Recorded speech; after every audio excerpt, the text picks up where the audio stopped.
Good morning, everybody. It's your boy D Max. So let's talk.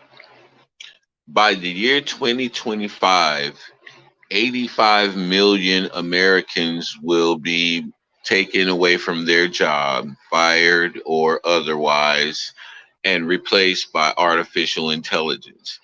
Now, the same report says that 97 million jobs will be created because of artificial intelligence, which will make up for the 85 million that are going to lose their jobs.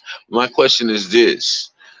So all of these 97 million jobs that are going to be created by artificial intelligence, are these going to be jobs that require computer skills or for you to be computer literate?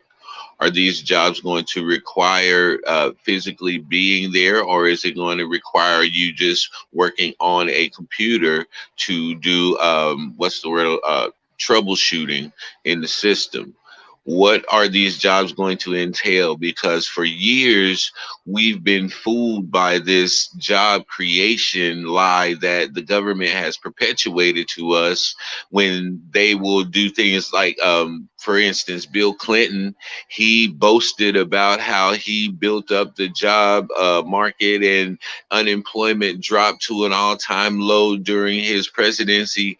But what he failed to explain was that these jobs were temp jobs. So you go to a temp agency and you work for 3 days, they call that you being employed. And so the real truth wasn't being told because the number said, oh, the unemployment's going down, because they would take those statistics from these temporary jobs that they were creating and they would say that they've solved the unemployment issue. So these things are very misleading. So when they say that AI is going to create 97 million jobs, what specifically are these jobs and who's going to qualify for these jobs? This is going to be the important piece right here, because this is going to determine who's going to be that lower bottom class who's going to suffer because of this AI change.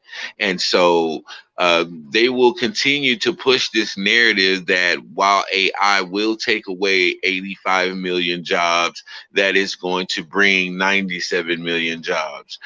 So keep a close eye on this. And I think people should really research what jobs are going to be created by AI specifically, because they love to give you a vague blanket umbrella statement that they think should cover everything, and it answers absolutely nothing.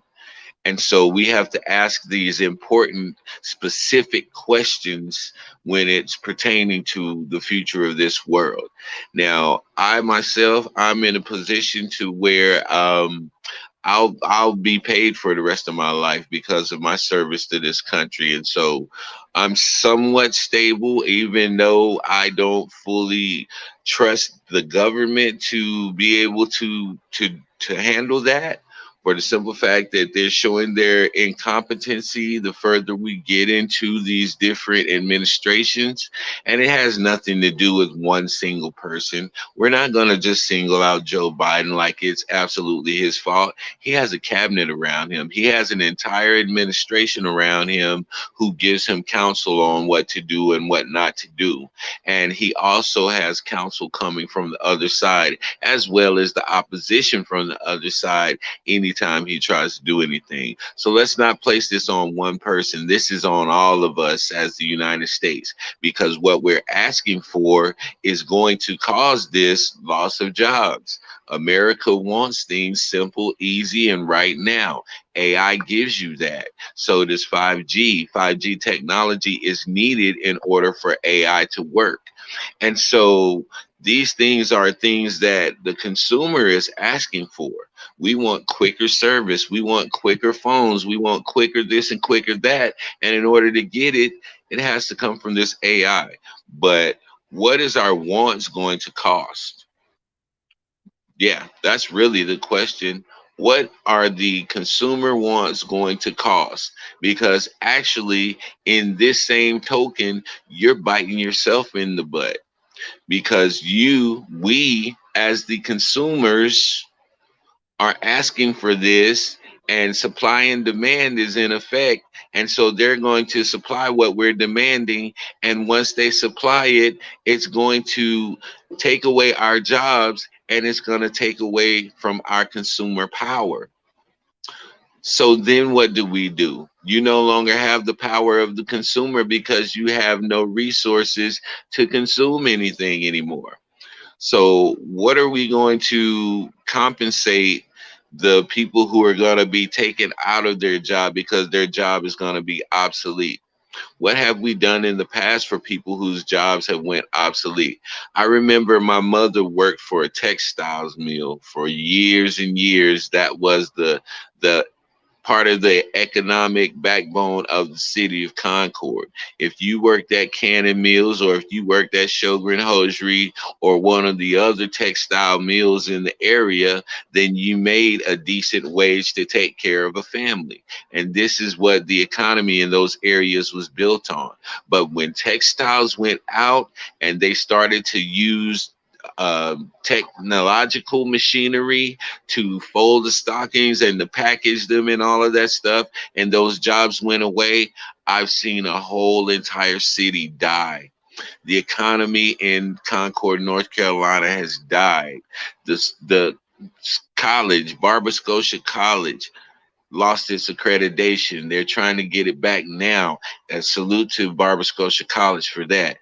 But in the grand scheme of all of this, I watched an entire city die economically whenever technology came in and took over and claimed that they were going to make things better. There were women and men alike who have spent most of their life, over 20 to 30 years, in one job at those mills, at those textile plants, and they were expected to just leave that job and go to school. Now, mind you, these textiles mills were giving people jobs who had no education. You didn't have to have a high school diploma to work in the mill. You didn't have to have any credentials to work in the mill. All you had to do was be a willing body, be able to pass the urinalysis test, and be able to make it through the training before they put you on the floor. So you have people who had no. My mother, I've talked about this before in the past. My mother had a fifth grade education, and she's worked many high profile jobs in her life just because of the grace and space of God. But there are many who didn't have that opportunity. There were many who didn't have the resilience to bounce back and go out and find another career field to work in to compensate for the loss of their job and the career that they've done for over 30 years. And so I'm willing to bet my life and everything that I have that we're going to see that same thing with this artificial intelligence that's going to be replacing people in their jobs that are going to be considered obsolete here in the next 3 years. Because the statistic that I gave you at the beginning is for 2025. That's for 2025. That's only 4 years away. So we have a lot to discuss, and as people, I feel like we should be conditioning and preparing ourselves for these hard times that are going to come, because a lot of us are not going to qualify for those so-called 97 million jobs that are going to be created by AI. And so these people are going to have to be taken care of. These people are going to have to be um, compensated for the loss that they're taking, and not with a little $800 a month check that's not going to cover anything. That wouldn't even pay rent for most people.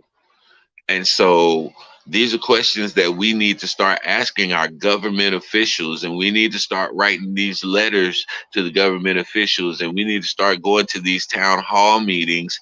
And whenever they're discussing artificial intelligence, we need to get clear answers for these questions, because it's going to affect you a lot more than you think. Just because you feel like you're in a position where you're safe, that may not be the case.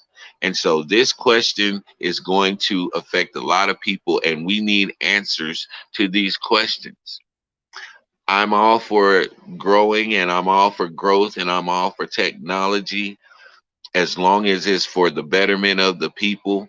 But this does not sound like the betterment of the people. This sounds like um, pushing forward with